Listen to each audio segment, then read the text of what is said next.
Good morning. Welcome to Riding Shotgun with Tupper and Joey. Mark Tupper here, Joey Wagner there from the Herald and Review. We just got back from Champaign where we went over and watched the start of Illinois football practice, first practice today. It's really, basketball practice today. It's really an early start. I think last year basketball practice started on October 4th, and this year it starts on September 25th.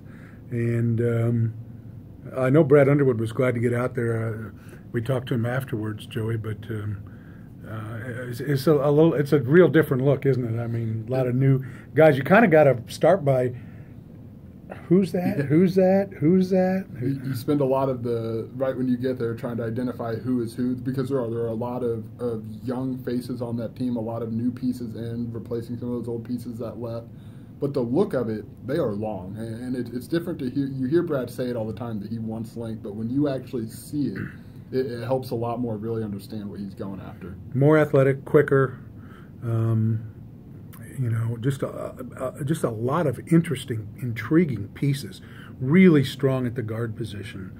You know, when you watch Trent Frazier and Io play side by side, and then Andres Feliz and DeMonte Williams and AJ. Eikenstedt are still, a guard, and then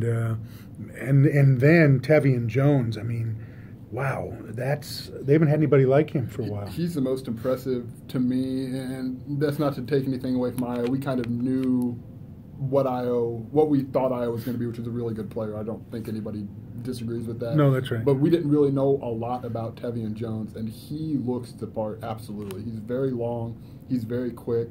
He makes getting to the rim look really easy. Yeah, he's so fluid. He to me is somebody who I'm looking forward to seeing take that step, like we saw Trent as not really the number one guy coming in that recruiting class, really make a step up. I think Tevian Jones is a guy who can do that too. With one exception, the one thing though about all the freshmen is they are lean. Mm-hmm. They need to gain strength. They will over time. They won't enough by the time the season begins on November the 8th or whatever it is when they play Evansville. The lone exception, though, is Georgie Bashanashvili. He is physically further along than what you would expect from a freshman, and he likes the physical contact. Brad was talking about the fact that they've got he sometimes fouls just because he likes to have a collision with somebody. And Brad said they're going to have referees at every practice, which they didn't have in the past. That was interesting, especially given how many hand check fouls and fouls that they maybe were a little young last year, didn't really know what were fouls. Didn't understand. And I think that's a really underrated big step, I think, for this team to take, especially so young. You may as well learn now what it is instead of learning in a basketball game. Yeah. Georgie. Yeah. There's so much to love about this kid. I think he's going to be just a super fun piece. But you're right, he is. He's big, he's bulky, but he's quick. That's the thing with him. He moves pretty good for being as strong as he is, and I know they're really excited about the strength he can continue to put on. But he moves really, really well. He can shoot, and he's fun. He's a guy to really watch. I mean, he's going to have to play some in the middle because not everybody's 100%. First of all, let's start with Brad Underwood. Coming off knee replacement surgery, actually was moving around pretty good, showed us his scar, and it's a good scar. It is. It's one you'd show on the playground, and but he's moving pretty good. He's feeling good. I think he feels like, I wish I hadn't waited so long to do this, but his voice is about gone, and he was using a microphone at practice today. That's fun. In order to be heard, but he was weak of voice. And then there's Anthony Higgs, the freshman, who's in a walking boot, not participating at all. I don't know. We'll see when and if he can get out there. And then there's Adonis De La Rosa, who is coming off the ACL injury back in March. And I think you and I agree, looks good. Not out there doing everything yet, but is moving and active and involved. And if you said he was on pace to play in mid to late November, I wouldn't dispute that. I would agree with that. I didn't see. I remember the first time we saw him after summer ended, he was kind of wearing that big brace, and I didn't see that today. And maybe it's because he really wasn't doing much, but he was moving around. He was dribbling up and down the court. But the biggest thing, and Brad nailed this. He said he is a basketball savant, and you could see that's what he said. You could hear him involved, even though he couldn't physically be out there. He was very involved with practice. He was moving around. He was talking to everybody. So just because he's not able to get out there physically, he's still very much a part of what they're doing. Yeah, the other guy we noticed something a bit different with was DeMonte Williams, who has a heavier brace on his knee. Now, you remember DeMonte had the ACL injury in high school, they even talked about redshirting him last year, made more progress than expected, and then Brad's been very big on his progress. There's not been anything happen, but they had a brace customized for him to both stabilize the knee and to help ward off any hamstring issues, because he's had some hamstring things in the past, and so this is a preventative kind of a thing. And he looks like he's moving just fine, and he looks like he's put on quite a bit of muscle in the time, even since last year. And that was definitely a step up from what he had on it when he was at Peoria Manual. But I think he didn't look like he showed a lot of trepidation last year with that knee. But I think a preventative brace just really kind of reinforces that trust in the knee, and a whole year. I think it's going to be a good year for him, and a step up with just kind of everything he's been through the last year and a half. I mean, he's really gone through a lot the last year. Samba Kane, very tall, very thin, very fast. He's a runner. I mean, he just glides up and down the floor. He won all their sprints after free throws. Yep. And perfect example of a kid who could benefit with a redshirt year, but you probably can't afford it. I'm guessing he's going to play. And but just the combinations of players was really interesting, really fun to watch. And then Brad got into the business of the culture change, and he's been down this road before. He was happy to get back into that conversation today because it's something he believes is happening. He sees, he feels in the locker room, in meeting rooms, on the practice floor today. He made a point of saying that he didn't have to coach playing hard a single time today. And I asked him, by contrast, how often would you have coached playing hard as opposed to coaching basketball last year? And he basically said all the time, daily. And that was interesting. That's a change he believes is overdue. And without saying it, I mean, you're in part talking about some of the players who are no longer here. Yep. And we know that Mark Smith is gone. We know that Tajon Lucas is gone. I don't think his references are so much for Michael Finke, but Michael Finke's gone. Right. And we know that the two freshman big guys are gone in Ebo and Matich. Yeah, and so this combination of kids is more to his liking for whatever reasons, and it was exciting to watch them. It was day one. It was a start. They've got to get in better condition. He talked about that, but. Man, November 8th is going to get here quick. It is, and he said something interesting. Everything in the summer that they had done, this was just that, only faster and longer. So they're still working on getting everything in the system, but this isn't. They're not starting from scratch. And somebody asked him that. They said, does this feel a little bit like last year, bringing in a new system with so many young guys who aren't familiar?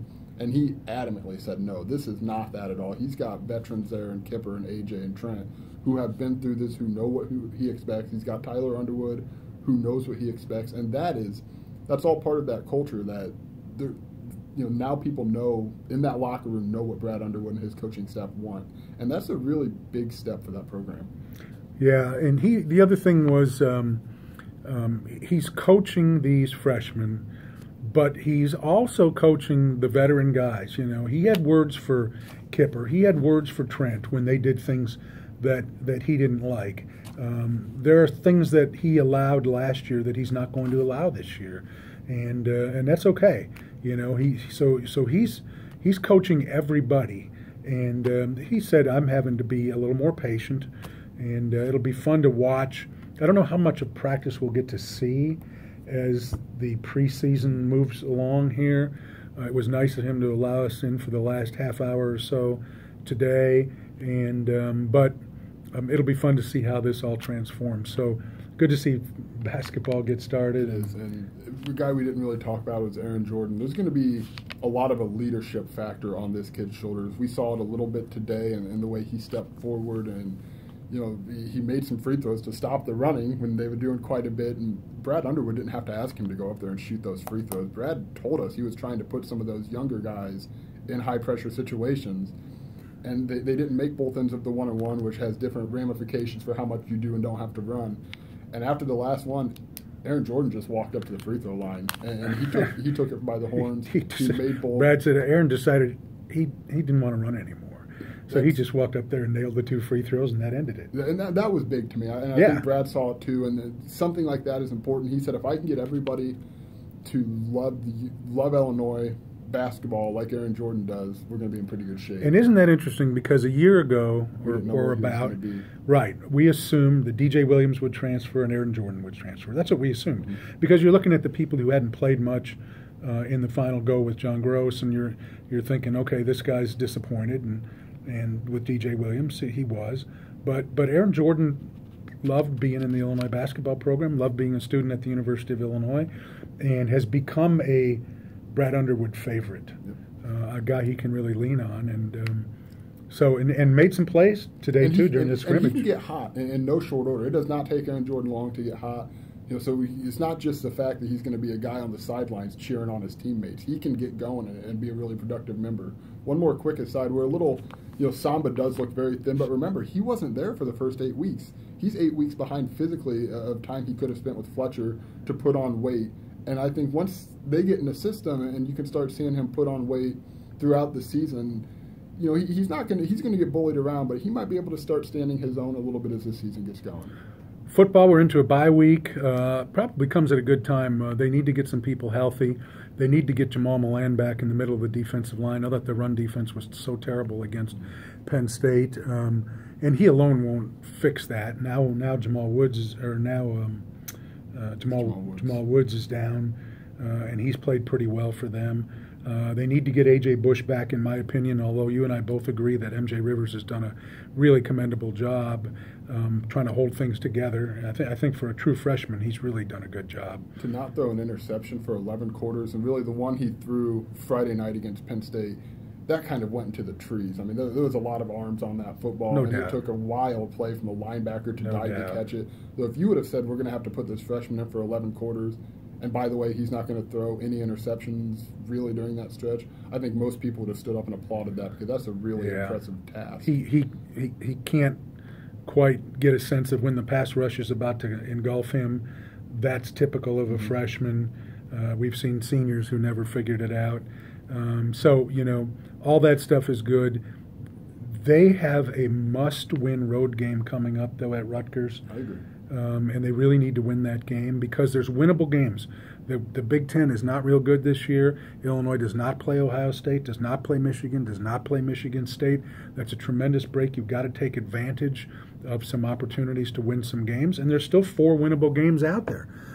In fact, there's actually more than that. So they're going to have to sort their way through, but they're going to have to win this Rutgers game in order to convince people that progress is being made. And we know progress was made through 3 quarters of that Penn State game. And really, even going back to South Florida, you remember how bad this was a year ago. Now, granted, Quentin Flowers is not at South Florida, but Blake Barnett, rather, is a pretty good quarterback, too, and they hung with South Florida. They had a chance, with time expiring, to win that football game. I know. But if you lose at Rutgers, it's very hard to tell the fans that this isn't a repeat of last year when we saw the first 2 wins and followed by 10 straight losses. I think you can feel the progress, but that would be a really tough loss for the I don't know about the players to swallow, but for the fans to really reinforce this idea that this is a big test right now for Lovey and Hardy Nickerson. They've got to make some changes in order to tighten up that run defense, and they've got to bring their defensive backs up closer. I mean, I know that they don't want to give up the home run, but good Lord, they're lining guys up. The cushion is too much.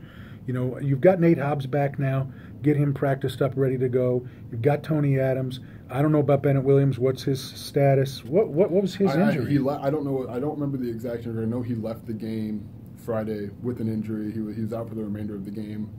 Well, kind of a TBD. Going from there. But I think with the secondary, I think this eventually becomes a position of strength with the two corners you mentioned in Hobbs and Adams and Cameron Watkins and Chartavius Martin. And then you can maybe feel a little more comfortable in trusting them to not get beat over the top and maybe pulling in some of those safeties a little bit and stopping that. But you've got to prove it. They've done a little bit better, but you can't keep giving up those chunk yards in the middle. Good quarterbacks will do exactly what Trace McSorley did, and that he'll pick you apart, death by short passes all the way down the field, and then punch it in with the running game. Yeah. Well, thanks, folks. We just decided we'd come in the offices here as Joey and I rode over to Champaign together and just decided to film shotgun here, so no crop update. I'll get you back out in the field next week. I imagine my beans will be gone by then, too. Still in the ground today, but thanks for being here. We appreciate it very much. We'll talk to you next week. Bye.